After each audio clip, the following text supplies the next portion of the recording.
I am finally jumping on the rear console screen bandwagon. Hancho sent this to me months ago, and today is finally the day.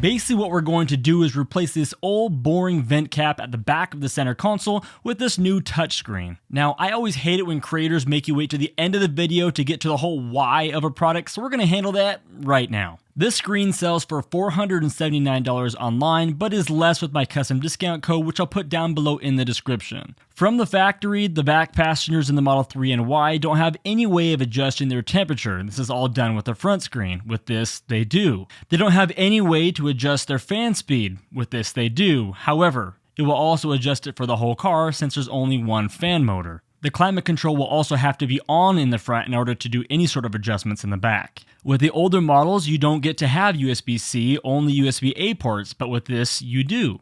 You get Netflix and YouTube. I mean, you can even watch this loser. Oh, look at me, I'm CfTesla. Of course, to do this, you'll need to hotspot it from your phone if you're not in a place that has Wi-Fi. It does not work with a data connection built into your car if you pay for that data service. You even get access to things like CarPlay and the Android store. The touchscreen is very responsive and very easy to navigate. It feels a lot like working on a modern day iPhone. But you can't talk about what's good about the screen without also talking a little about what is not so good. Even though you can certainly feel the airflow coming through quite nicely, it's only coming through this small slot, so it's less. You also can't change the direction of the airflow like you used to. Although I have to say, this will resolve some of the arguments in the back seat. It is also my children's favorite foot resting place regardless of how many times I've tried to correct that, so I can just imagine there's going to be shoes on the screen. To use the audio, you will need to connect it to a Bluetooth device, whether it is the Tesla Bluetooth itself, or maybe a portable speaker, but if your kids want to listen to it in quiet, they will need to put on headphones, which of course only one person can use. So if you have 3 kids in the back seat like I do, and you don't feel like listening to Paw Patrol for the next 5 hours, with only one headset, it's not really going to work. There is no TTR plug or anything like that, it's just Bluetooth. Now, before we go deeper into this product and dive into this install, I want to thank all of you who have already subscribed to my channel and have been so helpful by hitting that thumbs up button on each of my videos, even when they have absolutely sucked. So if you're new here, subscribe, hit that bell, and make sure you hit that thumbs up. That's what keeps me rolling. Now let's talk about what's in the box. So inside the box, you get the screen, you get a wiring harness, which comes with 2 different parts.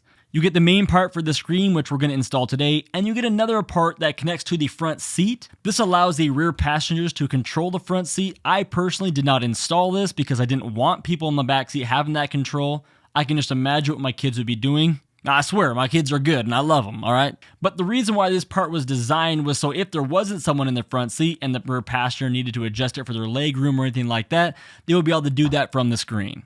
So it's a good idea. You also get a plastic pry tool, and that's pretty much it. Now for the install. Now, if you've been around my channel a while, you know we have installed all sorts of crazy stuff, but I have to say this one by far was the easiest. I started by moving my front seats forward to give me maximum space to work in the back. Next, I removed the old vent cap, or whatever it's called, by pulling from both sides. This takes very little pressure and should come right off. There's only one wire attached by a small clip that is very easy to remove. Next, pull off the panel at the bottom. There are 5 clips holding this on, so it can be somewhat hard, but I've removed mine so many times that for me it was easy, but if you do have trouble, that's why they provided that plastic pry tool. Under that, you have the OBD plug. Yours might be blue like mine or white depending on the year of your vehicle. Disconnect them and don't worry, your car is not going to blow up. If your car does do something weird, which has happened to me with different installs, just ignore it for now, and at the end just reset your car or let it go to sleep by locking the doors and walking away and come back, and it's going to be just fine. Now, I didn't power off my car. I personally don't think it makes any difference, but if you want to be extra safe and do this step, just go into your menu in the main Tesla screen, scroll down to the safety tab, and at the very bottom, just click power off. You can power your car back on by just hitting your brake pedal or pretty much anything. Now, for this next step, you got to be pretty special to screw this up. Just put the 2 white plugs that come with the kit where they fit. There really is nothing more to it. From there, you're going to feed the rest of the wire up to where the screen will be mounted. Again, do this by putting the wire up through the only place it's going to fit. Now, if you're having issues getting it up through there, which I kind of did, you can use a T20 Torque socket. or torque head or whatever they're called. By loosening those 2 screws on the bottom, you can pull the panel down, and this will give you more than enough room to work and get that wire up to where it needs to be. When done, close the panel back up and tighten the screws. Next, take the new screen and the other end of the wire and connect them together. Again, you really can't screw this up, and if you do, please let me know down in the comments so that we can all make fun of you. You should instantly see the startup screen turn on. Tuck the wires back in and snap the screen into place. You may have to move the wire around a little bit to make sure it's out of the way of the clips, but it's really easy and you know when it's on because all the spacing around it is all even. And just like that, the install is done. So here's a little more about what's on the screen. Now, if you all are interested in this more and you want more details, kind of like a tutorial manual of what's on the screen itself and how to do certain things, if enough of you comment that down below, I'll make a video on how to set this whole thing up. But for now, we're to sort of skim the surface. The home screen is the climate controls for on and off for the back. From there, you can adjust the temperature and the volume of the music. Now, there are tabs at the bottom for navigation. The second one is the rear seat warmers. I'm glad they didn't add the ability to mess with the front seats. I would have to put my kids on the roof if that were the case. I love that the controls are the same as the standard Tesla controls. They even look the same, with the ability to adjust the levels of heat. Next is the tab with all the different apps that we talked about at the beginning of this video. After that is the audio controls that give the back seat the ability to skip forward or back or pause the music. The next tab locks the screen, allowing it to just have the clock on there, which you can unlock by just swiping up from the bottom.